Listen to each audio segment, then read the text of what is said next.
तो दोस्तों fun study में आपका स्वागत है। और आज हम चर्चा करेंगे विद्युत धारा के चुंबकीय प्रभाव से रिलेटेड टॉपिक में। और उस पार्ट से जो जो भी प्रश्न आए हुए हैं, जो भी प्रश्न आते रहते हैं और जिन प्रश्नों के आने की संभावना है उनको हम विधिवत जानकारी प्राप्त करेंगे। और इस वीडियो से हम अपने कम से कम 4 या 5 नंबर हम क्लियर करते हैं। तो चलिए शुरू करते हैं। प्यारे बच्चों, आज का हमारा पहला टॉपिक है बायो सावर्ट नियम। क्या है प्यारे बच्चों? बायो सावर्ट नियम। क्या है? बायो सावर्ट नियम। चलो बायो सावर्ट नियम के बारे में जानेंगे बच्चों। बायो सावर्ट नियम होता क्या है? ये नियम जो है, सबसे पहले आपको मैं बता दूं कि बायो सावर्ट नियम जो है ये बहुत ही इंपॉर्टेंट नियम है। 10 और 12 दोनों क्लासों में ये पूछा जाता है, एनसीईआरटी भी है। और ये जो है 12 से लेकर के 12, 14, 16 में ये पूछा भी गया हुआ है। तो प्यारे बच्चों, मैं आपको बता दूं मैं क्या कर रहा हूं। पहले इसमें आपको बता दूं बायो सावर्ट ने क्या किया। प्रयोगों के आधार पर एक धारावाही चालक से उत्पन्न चुंबकीय क्षेत्र की तीव्रता का सूत्र प्राप्त किया। और इस सूत्र में उन्होंने कहा क्या, चलो इसको देखेंगे। इस सूत्र में उन्होंने कहा क्या? उन्होंने कहा कि हम क्या लेंगे, कोई एक अल्पांश लंबाई का तार लेंगे। अल्पांश लंबाई का तार लेंगे और ये तार को देखो यहाँ पे कट मारे हैं, मतलब ये इतना छोटा सा टुकड़ा लिया जिसकी लंबाई क्या है बच्चों? डेल्टा एल है। डेल्टा एल मतलब छोटे से टुकड़े, जिसको अल्पांश लंबाई हम कहते हैं। क्या किया जाए इसमें?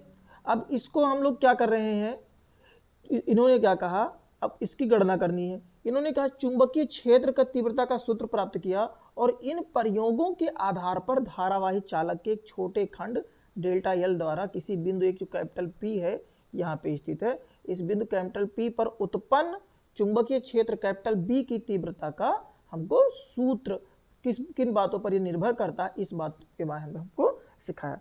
तो प्यारे बच्चों, मैं आपको बता दूं मैंने इस पे बनाया क्या क्या है। इसमें देख लीजिए आप, इसमें जो जो टॉपिक बने हुए हैं, इसमें ये टॉपिक यहाँ से यहाँ तक ये तार की लंबाई है, और यहाँ से यहाँ तक कोई बिंदु एक पॉइंट जहाँ पे पी स्थित है, जहाँ पे हमको तीव्रता ज्ञात करनी है। और यहाँ से यहाँ तक इसकी डिस्टेंस जो स्मॉल आर है, और इसके बीच में जो बना कोण है थीटा कोण बना हुआ है। और इसमें जो विद्युत धारा प्रवाहित की जा रही है वो स्मॉल आई धारा प्रवाहित की जा रही है। तो प्यारे बच्चों चलिए शुरू करते हैं, इसके बारे में और आगे जानते हैं। तो इन्होंने क्या कहा कि किन किन बातों पर निर्भर करती है। पूछा जाता है बच्चों कि बायो सावर्ट नियम क्या है और बायो सावर्ट नियम की होते क्या है। तो बच्चों इसमें देखेंगे किन किन बातों पर निर्भर करती है, आगे देखते हैं। तो पहली बात इसमें है चालक खंड के लंबाई यानी डेल्टा एल पर निर्भर करती है। मतलब क्या हो रहा है प्यारे बच्चों, ये हो रहा है कि जो कोई मतलब जो बायो सावर्ट ने बताया कि जो तार जिस अल्प खंड पे हम लेंगे, तार के जो छोटे से खंड पे जो लेंगे और किसी बिंदु पी पे, तो उसकी जो लंबाई होगी यानी जो लंबाई डेल्टा एल होगी ना, उसकी क्या होगा, डायरेक्टली प्रोपोर्शनल मतलब अनुक्रमानुपाती होगा। अर्थात बी क्या होगा, directly proportional, B directly proportional to delta L होगा। पहले बच्चों ये चीज कहानी है। उसके बाद में दूसरे में क्या हुआ, दूसरी बात क्या निर्भर करती है, दूसरा निर्भर कहता है कि चालक खंड में प्रवाहित जो धारा स्मॉल आई है, चालक खंड में प्रवाहित धारा स्मॉल आई है, वो भी क्या होता है, जो चुंबकीय क्षेत्र उसके अनुक्रमानुपाती होता है। उसके भी क्या होता है, अनुक्रमानुपाती। इसका मतलब क्या हुआ कि बी डायरेक्टली प्रोपोर्शनल टू आई। आई का मतलब इस विद्युत धारा, उसके भी क्या होता है, ये अनुक्रमानुपाती होता है। चलिए तीसरी बात ले रहे हैं। तो तीसरी बात में क्या होता है, तीसरी बात जो है इसमें हो रहा है, पहले बच्चों चालक खंड से जो बिंदु की दूरी यानी जो बिंदु की दूरी नहीं है ना स्मॉल पी, यहाँ पे देखो क्या ये जो दूरी है, ये जो दूरी नहीं पी और के बीच की जो दूरी डिस्टेंस ये आर है स्मॉल, ये स्मॉल जो आर डिस्टेंस है ये वाला, इसकी बात कर रहा हूँ। ये बिंदु पी है और यहाँ से यहाँ के जो बिंदु की दूरी आर है ना, इसके क्या होता है, इसके स्क्वायर के मतलब इसके वर्ग के व्युत्क्रमानुपाती। व्युत्क्रमानुपाती का मतलब इसके उल्टे के मतलब इसका उल्टा 1/r का स्क्वायर के क्या होता है, इनवर्सली प्रोपोर्शनल इसको कहते हैं अंग्रेजी में। तो ये क्या हो गया, b is directly proportional to inversely proportional to 1/r square. जहां r क्या है बच्चों, चालक खंड से उस बिंदु P की दूरी है जहां पे हमको तीव्रता ज्ञात करनी है। चलिए आगे चलते हैं। चौथी बात क्या करती है, धारा की दिशा तथा बिंदु के बीच के जो कोण होता है, यानी जैसे धारा की दिशा इधर है और बिंदु के बीच का जो ये कोण है, इसके ज्या का मतलब साइन थीटा होता है प्यारे बच्चों, उसके क्या होता है, अनुक्रमानुपाती होता है। इसका मतलब क्या हुआ, इसका मतलब हुआ कि बी जो है वो डायरेक्टली प्रोपोर्शनल होगा साइन थीटा के। इसका मतलब क्या हुआ कि बी जो है वो डायरेक्टली प्रोपोर्शनल होगा साइन थीटा के। चलिए आगे चलते हैं और एक इंपॉर्टेंट रूल पढ़ते हैं जिसका नाम है दाएं हाथ के अंगूठे का नियम। ये भी प्रश्न बार बार पूछा जाता है और इसकी सहायता से हम करते क्या है ये भी मैं बताऊंगा। ये बहुत ही इंपॉर्टेंट है। इसकी सहायता से चुंबकीय क्षेत्र की दिशा ज्ञात करते हैं। इसकी सहायता से चुंबकीय क्षेत्र की दिशा ज्ञात करते हैं। बच्चों इस नियम के अनुसार क्या होता है, इस नियम के अनुसार ये कहा गया है यदि हम दाएं हाथ में विद्युत धारा ले और विद्युत धारा ले जाने वाला तार इस प्रकार पकड़े कि विद्युत धारा ले जाने वाला तार इस प्रकार पकड़े कि अंगुलियां तार पर लिपटी हुई हो, जैसे देखो लिपटी हुई अंगुलियां है ना, और अंगूठा जो है वो धारा की दिशा में हो। जैसे ये देखिए, इसमें देखिए, ये इसमें देख लीजिए आप, ये धारा की दिशा है ये, और अंगूठा भी ऊपर ही की तरफ है। तो जिस अंगूठा लिपटी और अंगूठा विद्युत धारा की दिशा में हो, तो जो लिपटी हुई अंगुलियां हैं, जिस प्रकार ऐसे अंगुलियां लिपटी नहीं हुई है, ये देखो ऐसे लिपटा हुआ नहीं है, तो ये क्या है, ये चुंबकीय बल रेखाओं की दिशा होंगी या बल रेखाओं की दिशा प्रदर्शित करेंगी। ये देखो बल रेखाओं की दिशा किस तरह से बल रेखाओं की दिशा प्रदर्शित कर रही है। ये देखो जैसे हमारी उंगलियां क्या है, इस प्रकार से हैं, और ये इसमें क्या है, लिपटी हुई, और इसके बीच में से तार गया है, ये जो चित्र में बना हुआ है। और यही क्या होता है, जिस प्रकार अंगुलियां लिपटी हो लेकिन अंगूठा क्या हो, जिस तरफ से धारा प्रवाहित हो, जिस तरह धारा की दिशा हो, ठीक उसी प्रकार का ये, उसी मतलब जिस प्रकार ये उंगलियां लिपटी होंगी वही उसकी चुंबकीय बल रेखा की दिशा भी होगी। प्यारे बच्चों ये है दाएं हाथ के अंगूठे का नियम। ये मैक्सवेल के नियम से भी जाना जाता है, मैक्सवेल के दाएं हाथ के अंगूठे के नियम से भी जाना जाता है। तो अब आगे हैं अगले पार्ट में। अगला जो क्वेश्चन है ये भी बेहद इंपॉर्टेंट है प्यारे बच्चों। ये इस क्वेश्चन की बात क्या कर देते हैं, इस क्वेश्चन में क्या है कि चुंबकीय क्षेत्र में गतिशील आवेशित कण पर लगने वाला बल क्या होता है। मतलब हमको बल बताना किसी भी मूविंग चार्ज पे, मूविंग पार्टिकल पे या मूविंग चार्ज पार्टिकल पे, जो 2014, 17 और 19 में काफी बार पूछा भी गया है। पहले बच्चों देखो, पहले बात मैं बता दूं किस बात पर निर्भर करता है, ये इसकी डिपेंडेंसी आपको बता रहा हूं मैं।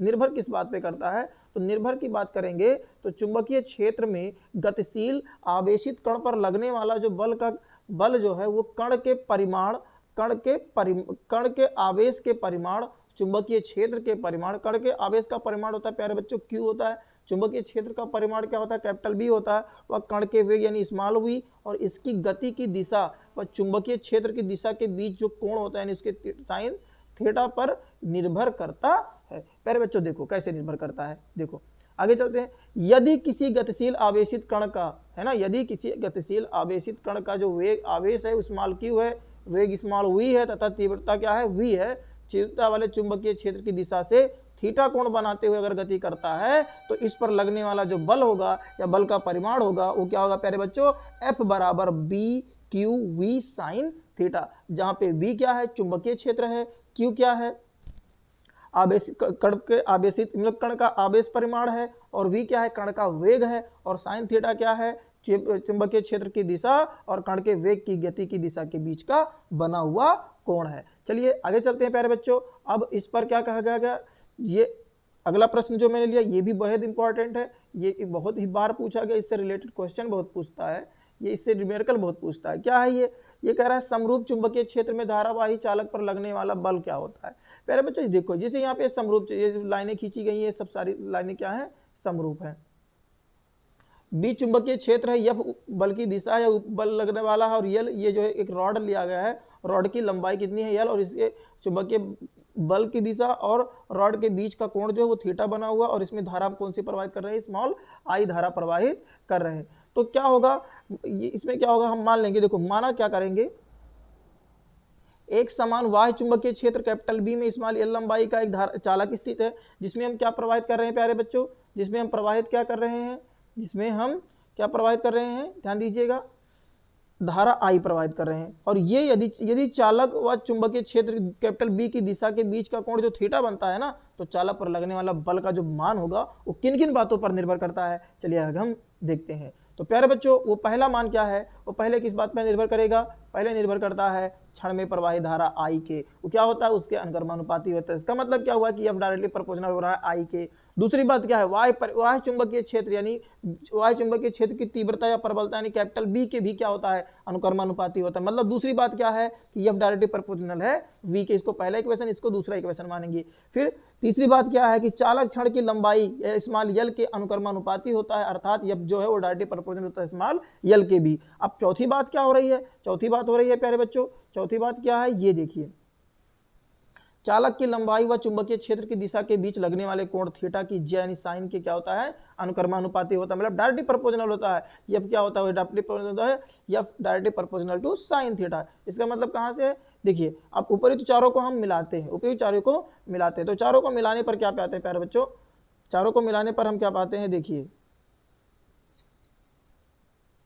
चारों को मिलाते हैं तो हम क्या, हमें क्या मिलता है, देखिए बच्चों चारों को मिलाने पर हम ये देख रहे हैं कि एफ बराबर आई बी एल साइन थीटा, और यहाँ पे डायरेक्टली प्रोपोर्शनल है और यहाँ पे डायरेक्टली प्रोपोर्शनल हटाते हैं तो यहाँ पे क्या लगाते हैं, डायरेक्टली प्रोपोर्शनल हटाएंगे तो यहाँ पे क्या हो जाएगा बच्चों, डायरेक्टली प्रोपोर्शनल हटाएंगे तो यहाँ पे के कांस्टेंट लगा देंगे जो अनुक्रमानुपाती का नियतांक है, और इस अनुक्रमानुपाती नियतांक यदि के बराबर 1 ले लिया जाए तो यह बराबर क्या मिल जाएगा, आई बी एल साइन थीटा, जो भी किसी भी यानी जो समरूप यानी समरूप या जो क्या है समरूप चुंबकीय क्षेत्र में या समरूप चुंबकीय क्षेत्र में धारावाही चालक पर लगने वाला बल का सूत्र होता है। प्यारे बच्चों इससे रिलेटेड और भी कुछ आगे मैं बता रहा हूं, जो मेन स्थिति है इसको आप तैयार कर लेंगे तो आप सवाल अच्छे से लगा लेंगे, और इसको ये बहुत बार पूछा गया है। जैसे पहला क्या है, स्थिति क्या है, जब धारावाही चालक पर चुंबकीय क्षेत्र के क्या हो, किस तरह से हो, क्या कैसे हो, ये देखिए चुंबकीय क्षेत्र के समांतर रखी जाए, समांतर रखी जाए मतलब ये चुंबकीय क्षेत्र इसी तरह और एक क्षण जो भी इसी तरह से रखा जाए,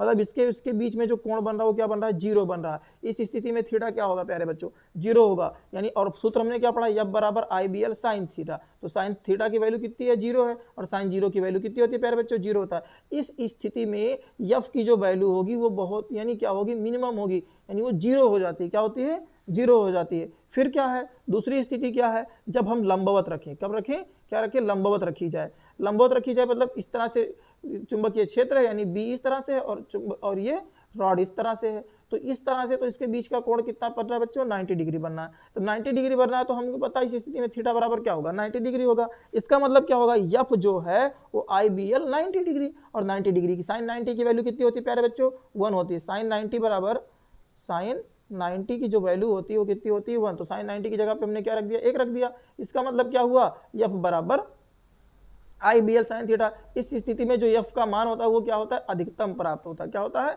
अधिकतम प्राप्त होता है। तीसरी बात क्या रखेंगे, 60 डिग्री का कोण बनाते हुए रखा जाए, यदि 60 डिग्री का क्या कर दें, कोण बनाते हुए रखा जाए, तो इस स्थिति में थीटा बराबर हमको कितना मिल रहा है, थीटा बराबर मिल रहा है 60 डिग्री। इसका मतलब हुआ एफ बराबर आई बी एल साइन 60, और साइन 60 की वैल्यू क्या होती है प्यारे बच्चों, अंडर रूट 3/2 होती है, इसलिए यहाँ पे हमको एफ बराबर कितना मिल गया, अंडर रूट 3/2 और आई बी एल। ठीक, तो धन्यवाद प्यारे बच्चों, अगले वीडियो में हम इससे रिलेटेड महत्वपूर्ण टॉपिक लेकर के आएंगे, और इससे रिलेटेड जितने भी प्रश्न पूछे गए हैं न्यूमेरिकल प्रॉब्लम, मैं उसको अगले वीडियो में लेकर के आऊँगा। तब तक के लिए धन्यवाद, मिलते हैं बड़े से ब्रेक के बाद। जय हिंद, जय भारत।